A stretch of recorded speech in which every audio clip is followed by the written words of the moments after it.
Hi, I'm Meg Hollister, and I am a freshman and a part of the senior youth here at Emerson. Today I will be reciting the poem Alone by Maya Angelou. Lying, thinking last night, how to find my soul a home where water is not thirsty and bread loaf is not stone.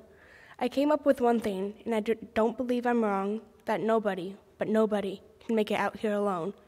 Alone, all alone, nobody can make it out here alone. There are some millionaires with money they cannot use. Their wives run around like banishes. Their children sing the blues. They've got expensive doctors to cure their heart of stone. But nobody, no, nobody can make it out here alone. Alone, all alone, nobody, but nobody can make it out here alone. Now if you listen closely, I'll tell you what I know. Storm clouds are gathering and the wind is gonna blow. The race of man is suffering and I can hear them moan, 'cause nobody, but nobody can make it out here alone. Alone, all alone, but nobody can make it out here alone.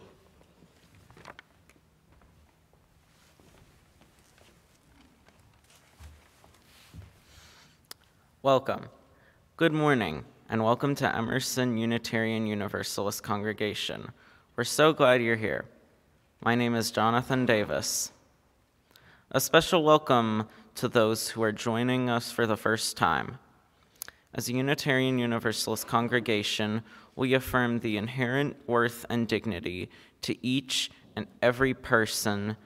We honor your personal spiritual journey, and we invite you into the work of justice making so that we together can create a compassionate and peaceful world. We are grateful you are here today and look forward to getting to know you. This morning, the senior youth have the pleasure of leading our service. Thank you for joining us. Each Sunday, we begin our service by lighting our chalice. Today, Adrian Tice will light our chalice. Today's chalice lighting words come from Mikhail Gorbachev. Peace is not unity and similarity, but unity and diversity, in the comparison and conciliation of differences.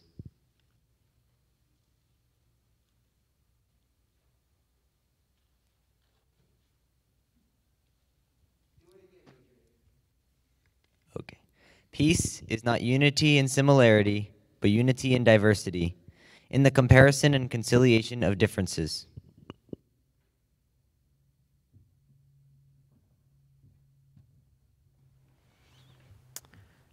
Now, with the spirit of the beloved community, let's greet and welcome each other to worship as we share our congregational affirmation. We need not think alike to love alike. Those in the sanctuary, feel free to move around to offer a greeting to others. For those online, please use the chat to introduce yourself or unmute to say hello.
And now, please join us in singing our opening hymn, Come, Come, Whoever You Are. Bruce will lead us. It's page 188 in the gray hymnal, or you can follow the words along. So we're going to sing it all together one time through, and then everybody on that side, on the middle aisle, you'll start the round. After we sing it once, you'll start us. And you are the lucky second comers of the round. Once we begin our round, we'll each sing it twice. So we'll be singing it 3 times through. And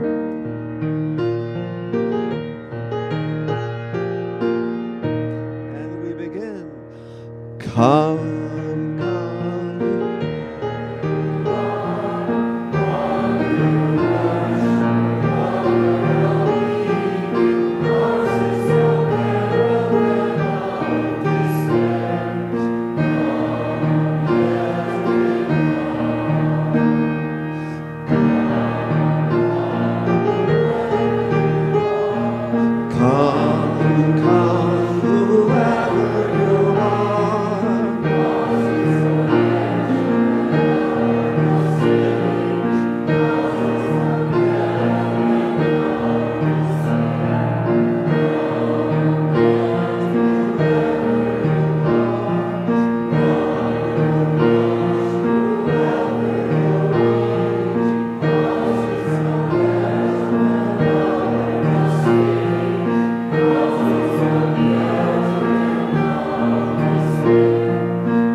Good morning. My name is Michael Fambro, not the one in the purple. At this time in our service, we pause to reflect on and share the joys, sorrows, and concerns in our lives and light the candles of our shared care. Prior to service, we light 3 candles that hold our collective prayers. They honor the Cherokee and Meskwaki nations of people who lived on this land before us, the Africans who are wrongly enslaved on this land, and collective hope for our peaceful resolution of all conflicts in our world. Before our service each week, you are invited to add to our care table by lighting a candle for anyone you are holding in your heart. You are also invited to write a personal note in the care book for us to read during service. It is located near the candles of care.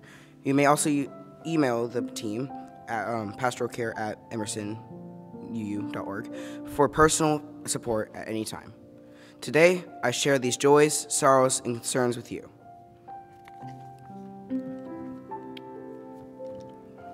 We have a joy from Michael, Eva, Lukens, and Crowan. Thanks to all who came out yesterday to help organize tables for the RE giveaway event. We are grateful for the help and for the fun we had working together.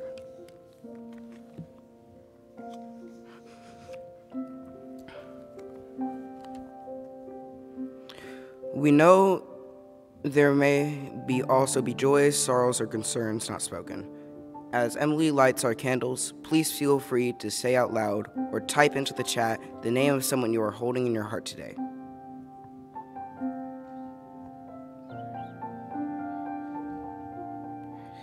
Let us send our heartfelt, caring intentions to each other and to all beings everywhere by offering the Buddhist prayer of loving kindness. Please repeat the words after me. May we all be filled with loving kindness. May we all be free from harm and suffering. May we all be well in body, heart, and mind.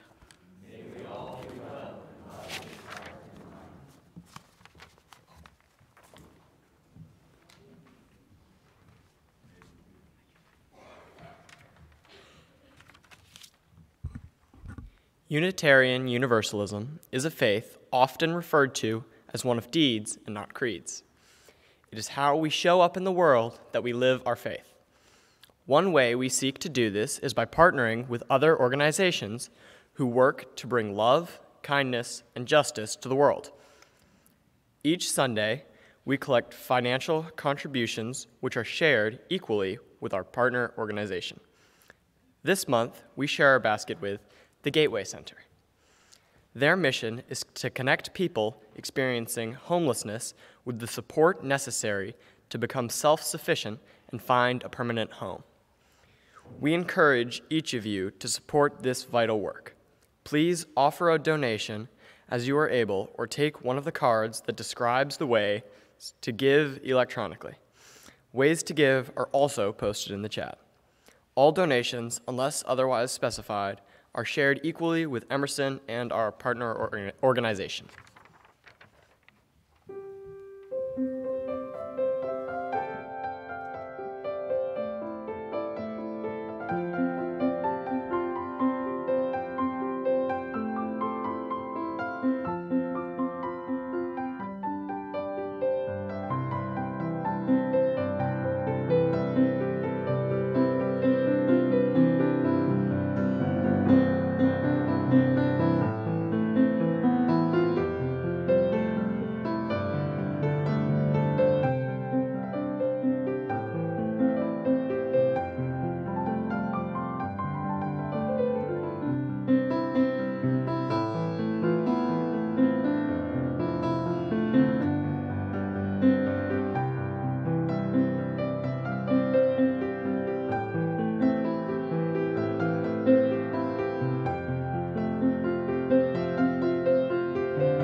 Hello. There we go. So would the young and the young at heart please come forward? So would anybody mind telling me what season we're in right now? So we're heading towards spring. What happens in spring? Stuff starts to grow, right? Anybody here have a garden at home? Do you grow things in the soil? So what starts to happen when you plant a seed in the soil? When you plant seeds that look the same, does everything grow the same? So as a spree, everybody hold your seed. Everybody cup your seed. You have your seed here. Plant your seed in the ground. You pour some water over it. Your seed grows up and sprouts leaves. Do all the leaves look the same? Some of them are different colors, they're different shapes, and as they grow up and they grow into your flowers, everybody, you can create your flower like this, adults too. You can create your flower like this, you can create your flower like this, like that. Does everybody's flower look the same? No. So if we have different shaped flowers, can we compare between them? Are there going to be some flowers that are bigger than others? Are there going to be some that are different colors? Which one of these flowers is more beautiful? They're both beautiful. Both beautiful? So individually, can we compare and say, this flower is bigger than this one, right? We can say that this one's more blue, this one's more red. You can say that individually, one flower is greater than the other. But if you look out into a garden, is there just one flower there? Is there just one, the biggest, the best flower that person has planted in their garden? What would a yard look like if you just had one flower planted in the ground? It'd be bare, sad, boring. It'd be one little stalk. So what happens when you take a whole bunch of flowers and you plant them together? You form a big mosaic. You can form many different big, beautiful things. It's the same way with people. When you have many different people who have different skills, one person may be an engineer, one person may be a doctor, one person may be an artist. Engineer can build a building, but he can't make it beautiful. The artist can do that. So it takes many different people. It takes all types of flowers. People may need different things to grow. They may need different care. They may need different soil and different nutrients to become different, big, beautiful flowers. Sorry for the people at home. But ultimately, you cannot have a beautiful thing, a beautiful mosaic, a beautiful compilation of all of these different colors, all of these different shapes, without having many different flowers. So you have to learn to appreciate all of the flowers and all of the things that it takes to make them grow. And that's our story and lesson for today.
Hello, I'm Adrian Tyson. I'm a sophomore, and I would like to ask you this morning to find a comfortable position, sit back, close your eyes if you want to, and breathe, and listen to the words of this poem, Inside of Thee, by Robert M. Hensel. I kneel down before the shallow waters to reveal my own reflection. Just a mere window of the soul is all that my eyes can be detecting. For what's all that I consume is not all that there is. We must look beneath the visual shell, for that is where we live. Reach deep, my friend, and you shall find much more than you conceive. For who or what we may become exists inside of thee. And just take a minute, relax, think about what that means to you.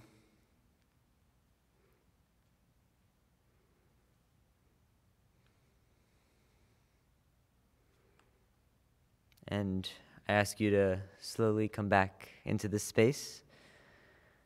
And I invite you to sing hymn number 131 in the Gray Hymnal, Love Will Guide Us.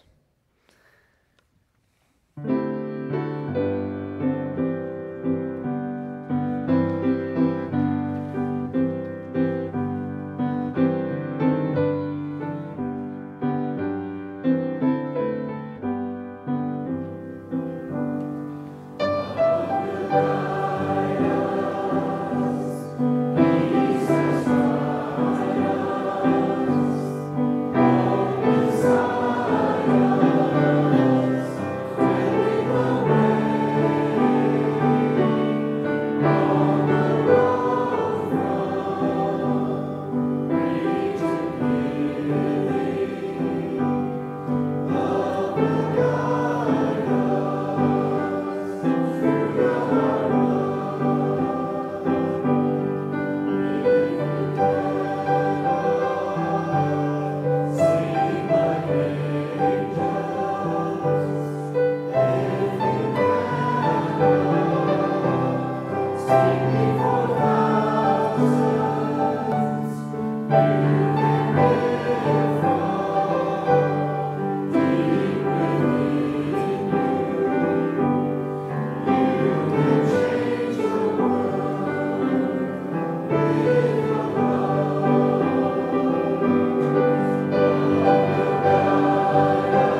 Good morning, everybody. Good morning. I'm Natalie Holm, a member of the senior youth class. I am a junior at Kell High School, and I've been a part of Emerson for 16 years. The inspiration for my sermon, comes from the American literature and U.S. history classes I've taken this school year. In both, transcendentalism has been a highlighted subject. To find a place in UUism, I think one must understand transcendentalism, where our religion originates.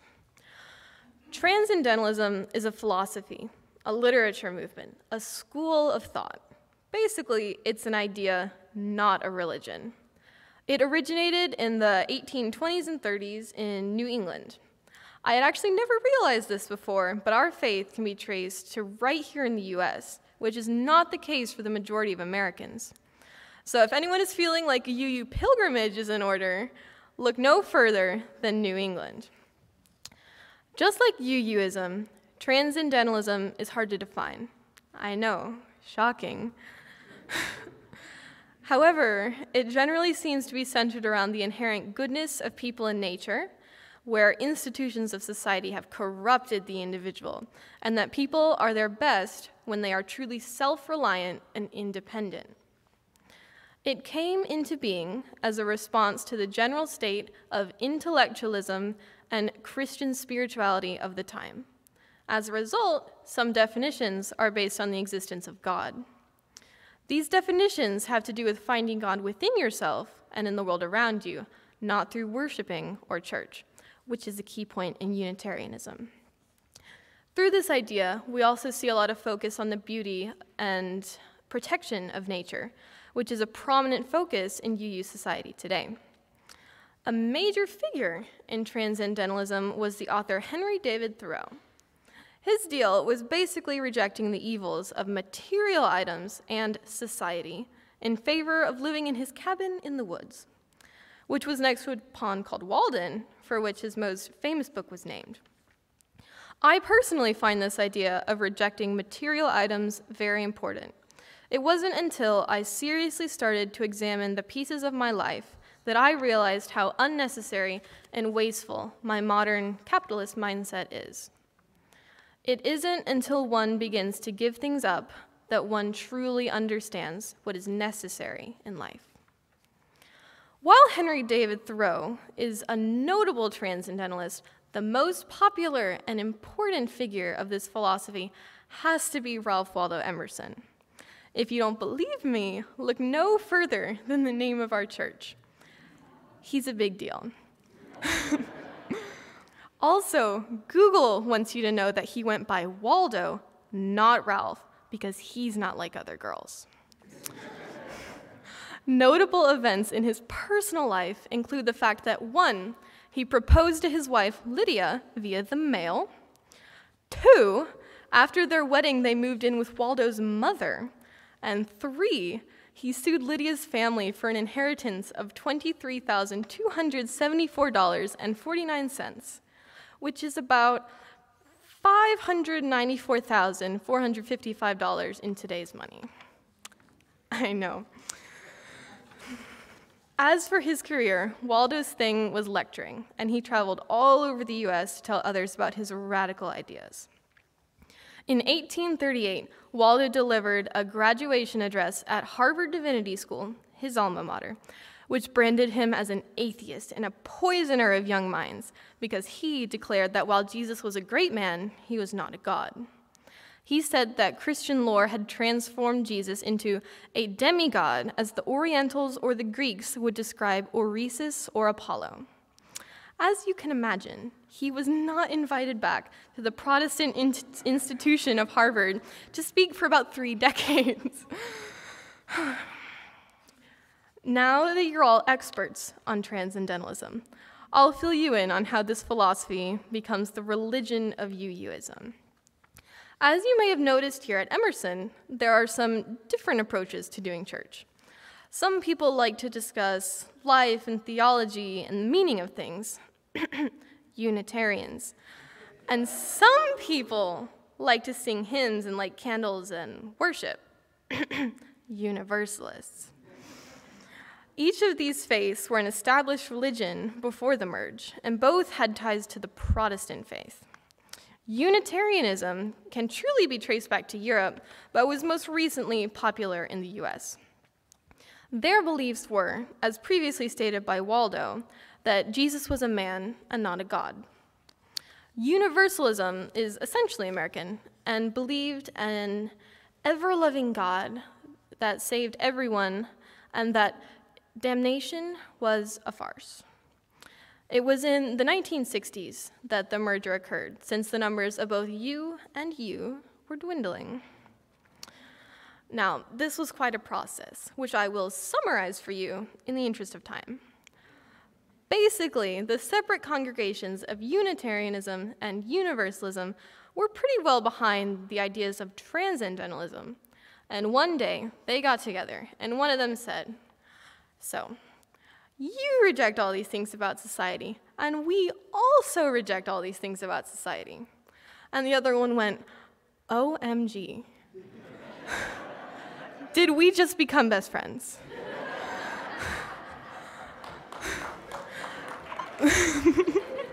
And then there was so much room for activities.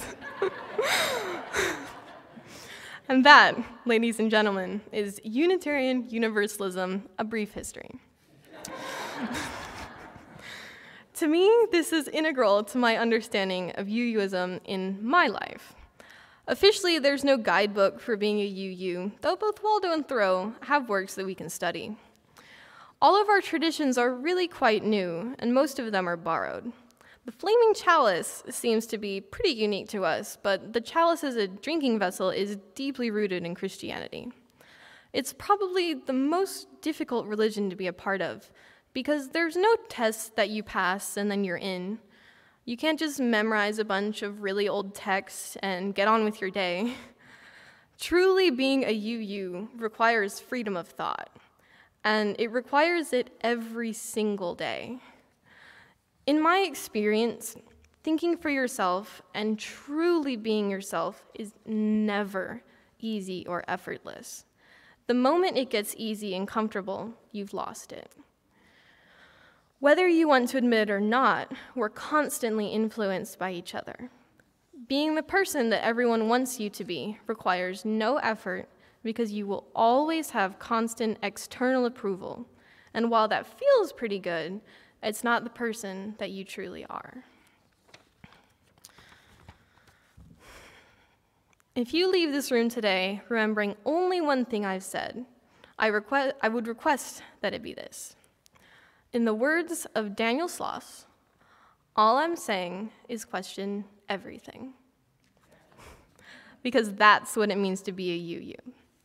Thank you so much for your time. I'd like to welcome Leo to the pulpit now.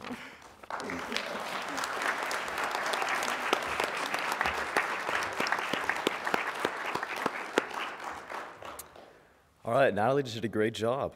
But hello, everyone. I am Leo Joke, a senior at Wheeler High School and a member of our senior youth group here at Emerson. Now, we all just listened to Natalie talk about the history of UUism, and while I think we have had a very interesting past, I want to talk about how UUism connects to and differs from other religions and what makes us, us. Now, first off, I do want to tell you all a little bit more about myself, but to do that, I also want something out of all of you. So, and my hubris may show greatly, I would be willing to bet that I have been a UU longer than most of the people in this room. And I'm not even a legal adult. But I would also even go so far as to say that there are probably only a handful of people with a longer tenure greater than me. And not my parents, because they're equal. So, how many people think they have a greater tenure? Really, if you think you can, stand up. All right, we'll start here. How long have you been a UU? That's pretty good. Can anybody beat 35?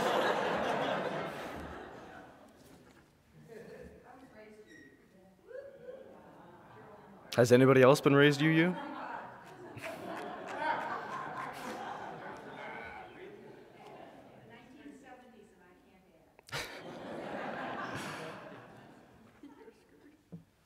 Anybody else?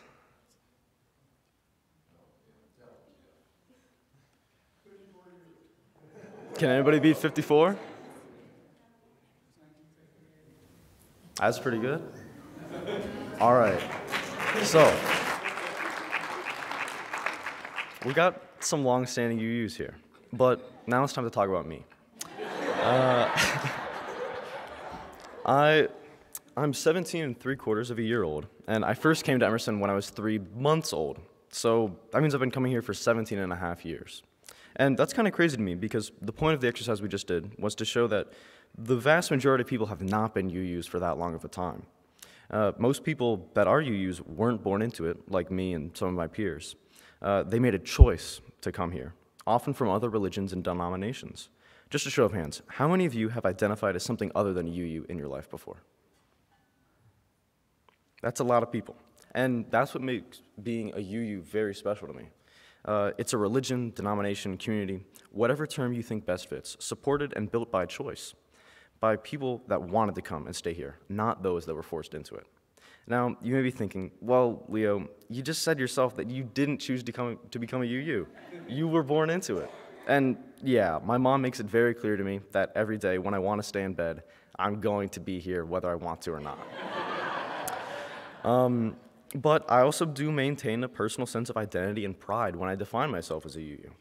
It's an experience that not many people have had, especially younger people, and that's why we had those 2 exercises about our identities as UUs. Most young people only get exposed to whatever religion their parents practice, and are very clouded outside of that. Luckily, because of our youth programs, I have been able to attend a smattering of other places of worship and action. But the very first time that I experienced another religious setting outside of Emerson was, I think I was maybe 8 years old, and I went to church with my childhood best friend. I don't remember why I was there. I think maybe I had a sleepover on a Saturday night. But anyway, what stuck with me was going into the church, and instead of getting to go to the main hall with the preacher and the choir and all the adults, we were ferried off to another room, and I think it had some vaguely Mesopotamian-looking murals and a stage at one end. A few Bible verses were read, and all of a sudden, a strong man came out. He was looked like he was 400 pounds or something. And he started bending metal pipes and ripping phone books in half, and all bets were off. Now, looking back, it might have just been a special day for the kids, and they got to see a little circus act instead of sit through a boring sermon. But part of it needles me that the youth don't get to be involved with the real church. I digress, but this did get me thinking, and as I prepared to write this sermon, I did some research, talking with other young people who aren't UUs about their religious experiences, and what I found was kind of sad to me. I talked to Catholics, Muslims, assorted Protestant, Jews, Hindus, and many a begrudging churchgoer who was personally agnostic. But I found that the vast majority of these people had never experienced another religion outside of their own, and they knew very little about them, excepting like the big Christianity, Western Hemisphere stuff. And even in their own churches, apart from a few small ceremonies, they hadn't really participated at all on the main stage like this. And nobody had ever written or read a sermon before, period. Most were mildly shocked at the idea, but if I wanted to exaggerate, I could say that they were aghast. And this experience of being able to create and run an entire service for our congregation as a youth is something very unique. It's also why, despite not choosing to be a UU, I still feel pride and identity with the congregation. Many of those young people I talked to, even if they identified firmly with their faith, still were questioning, and most felt detached or did not firmly identify with their faith. I myself do question ourselves, and I think that I probably have decently different opinions on a lot of things compared to many other people here. But it is that identity of a faith of choice that makes us who we are. We choose to be UUs, and we choose what UUs are. So make that choice. Go out and choose something better for your world. And now, I invite Julian to the stage. Good job. Good morning.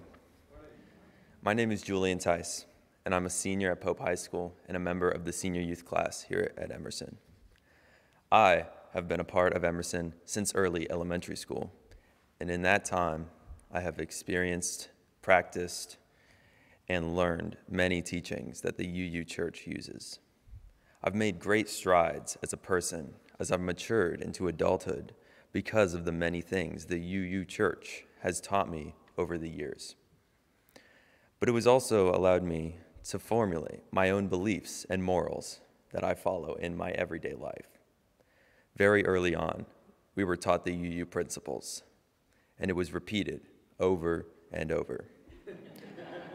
I was taught through song, stories, videos, and communicated to us verbally by our teachers.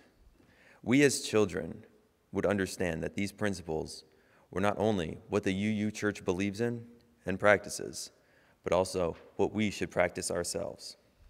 Some did and some didn't, but it was all laying the foundation for us to make our own decisions about how we conduct ourselves as we began to realize what our place in this world is. As we got older, we moved up in classes here at Emerson, but we began to put what we learned in the younger classes into action. In the junior youth class, we started doing a variety of volunteer projects and charity work, field trips, not only to other UU congregations, but to many different religious groups, to learn about other cultures, beliefs, practices, and people. These field trips forced us out of our comfort zones. Most of us had never been to a Hindu temple before. Most of us had never been to a mosque or a Buddhist temple, and it was uncomfortable participating in a religious service or ceremony that we had never practiced before and had limited knowledge of. But it was like no other experience we could have had. Sorry. Viewing the customs and practices of these different faiths was the best way to learn and connect with these different religions. We also traveled and visited different UU congregations in our area as well. It was interesting to see these UU churches and learn how they practice UUism in their own way. We would go to the mountain and mingle with other Unitarian Universalist youth who we would connect with and learn from. And being in the senior high class, doing this service is the culmination of all of our years of learning these principles, values, and shaping our own beliefs, now being able to successfully communicate our message with you. But what does being UU mean for me or us as the youth of Emerson? I know that for me, I've found great value from this congregation.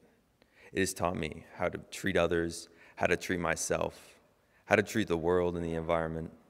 It has taught me about people from me, people that are similar to me. Emerson has taught me so much about diversity. And I'm not sure where I would be today without the knowledge I have about diversity. I'm grateful that I've been able to be a part of this great, diverse community of people for so long. Because of what UU has taught me most, and what has meant most to me, is acceptance. The acceptance of everyone. It has been preached in here so many times, which is why it resonates most with me. Acceptance is really the only way I operate in the world outside of Emerson, and has made me a much better person, family member, friend, student, and leader. I think most of the youth in Emerson can relate to this, that they have learned while we have been here is really important for ourselves leading our own lives. And while I form my own beliefs about acceptance of everyone that is most important, my peers may have drawn their own values and beliefs from their time at Emerson as well. Now, please join us in singing hymn number 1053 in the teal hymnal, and on the screen, How Could Anyone? Lawrence will play the first verse, and everyone can join in on the second.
We believe there's important work that has to be done in this country to fully overcome the history and legacy of slavery.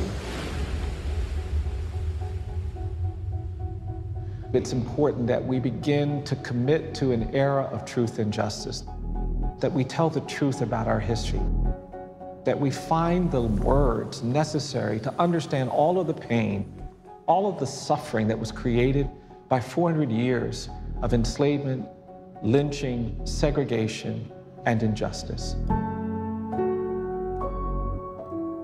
It begins in Africa, where millions of people were kidnapped, abducted, taken from their homes, taken from their families, chained, forced onto ships where they were displaced forever.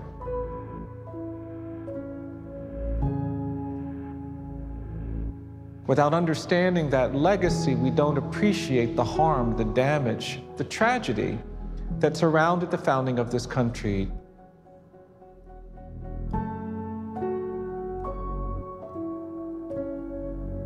We still live in a country where there is this problem of racial inequality, racial injustice, and the narrative that created that problem of racial difference continues to haunt us today. And so this museum is dedicated to helping people understand the journey. We want people to understand the suffering that slavery created.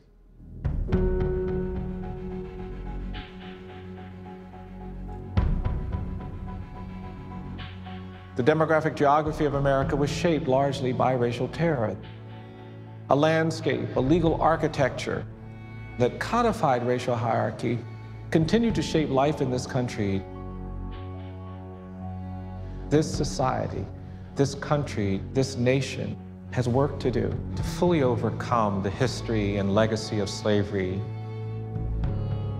At the Legacy Museum, we believe an important experience awaits each and every person, that there is a journey that must be taken to create a different kind of future.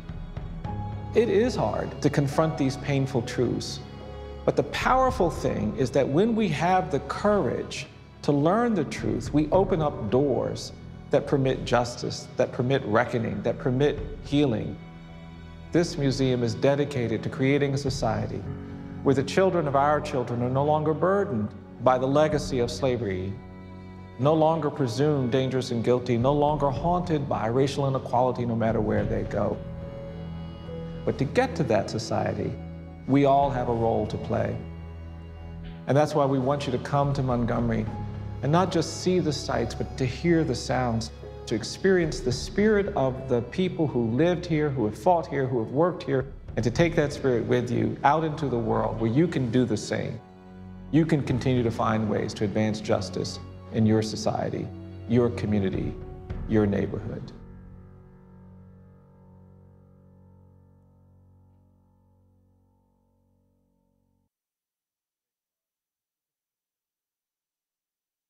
Yeah, let's get some mic going. There you go. Good morning. Before I say anything, I have to take this moment to say, I'm proud to be a UU, but I'm extremely proud to be a part of this youth. These youth. Oh, come on, stand. Oh, come on, give it to them. I mean,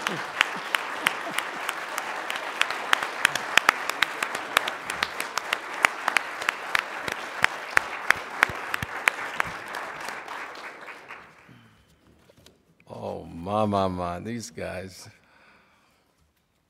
You know, each week we sing that song of dedication, and I just want to go back and say, you know, love is the doctrine of this church.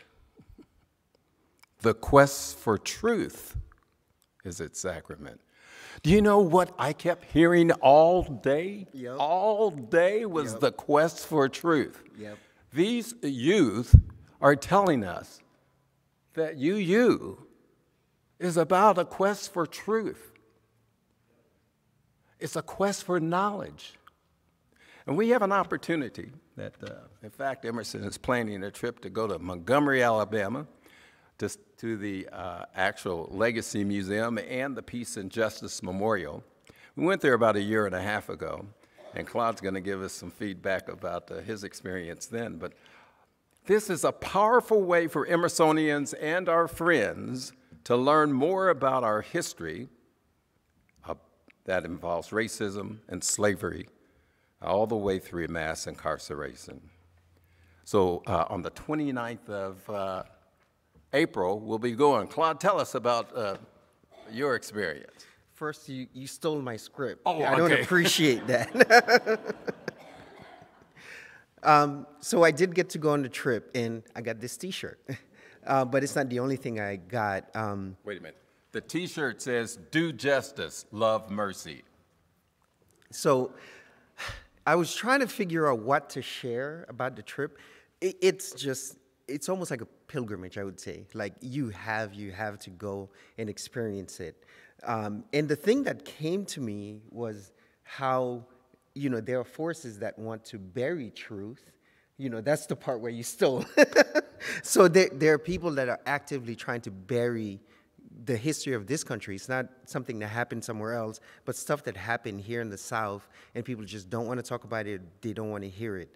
And I would say one of the other things that came to me is in the Christian church, we have this saying, there's a spirit in this place, and when I was there, it just overwhelms you with feeling of what, the museum does a great job, I think, to elicit that feeling in you, and there's no substitute for being there yourself.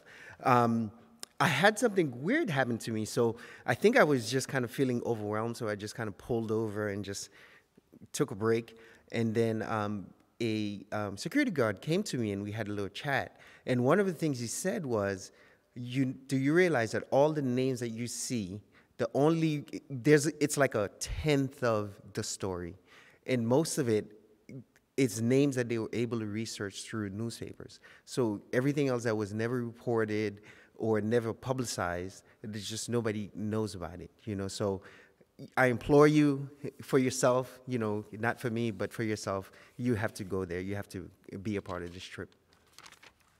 Thanks, Claude. Again, it's on April 29th. We'd like to get as many people registered by the 1st of April, simply because we need to know what size bus, whether we should get the big bus, the bigger bus, Reverend Deborah, or the bigger, maybe 2 buses, but we like to get as many people. I can tell you that everyone who went last time, most said they want to go again because it was just so much information that they needed to go twice to get it all in.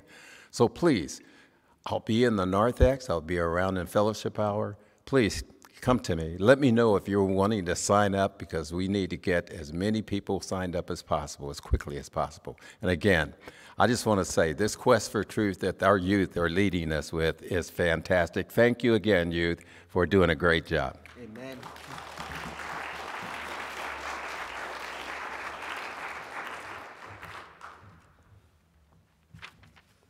We hope you have been nourished in heart and mind by our worship today. Would all the senior youth please come forward?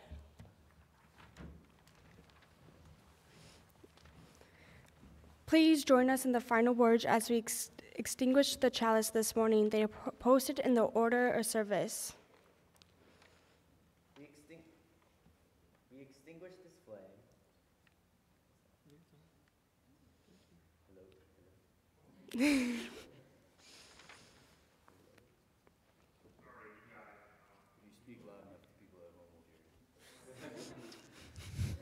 Hello. We extinguish this flame, but not the light of truth, the warmth of community, or the fire of commitment. These we carry in our hearts and out into the world until we are together again. Please join us for refreshments and fellowship in our fellowship room on the first floor near the back door. And during the fellowship hour, we will be having a video playing in here. If you would like to watch it, it is fairly long, though. And please join us for sermon reflections afterwards.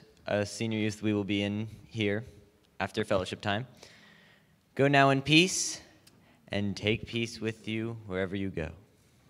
But don't go quite yet or start a video, because I have one last announcement. I'm Lawrence Scow. I'm a sophomore at Kell, and I'm in the senior youth. Our All-In Generations of Giving campaign has completed 1 full week now. 60 Emerson members and friends have pledged thus far $214,000. So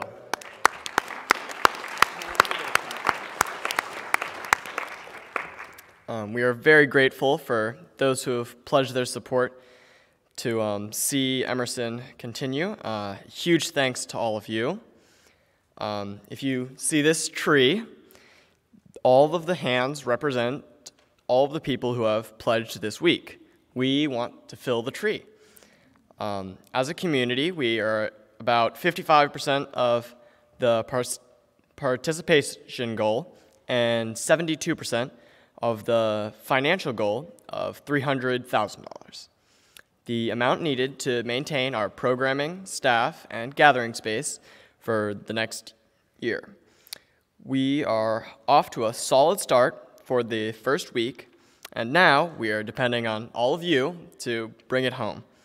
We had such positive feedback from our stewardship events last week that we decided to offer again today in room 124 during second hour.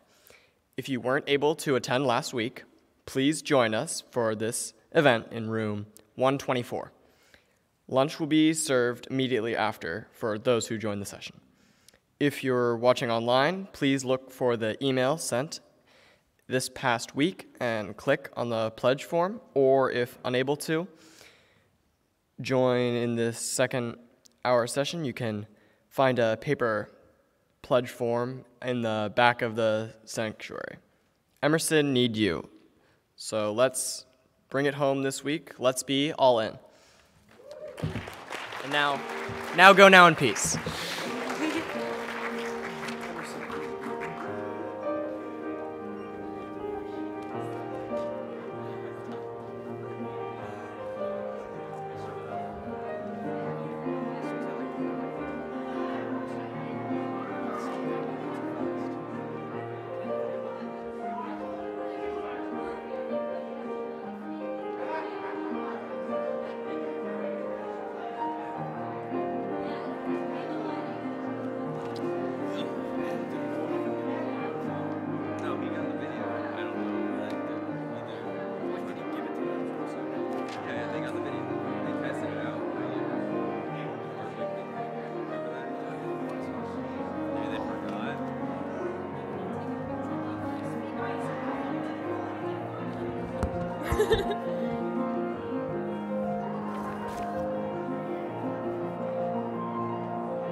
Hi, my name is Ann Mason, and I was raised a Unitarian in Cleveland, Ohio. And I left and came back, and I've been a member of this church since 2008, but I was also in the church in Dallas, Texas. And what it means to be a UU is it means freedom. I did not grow up with a lot of guilt and a lot of sin. I grew up learning about a loving God and a God that asks us to be of service. And, you know, I feel like I dodged a bullet there, that I didn't have to grow up with that guilt and punishment.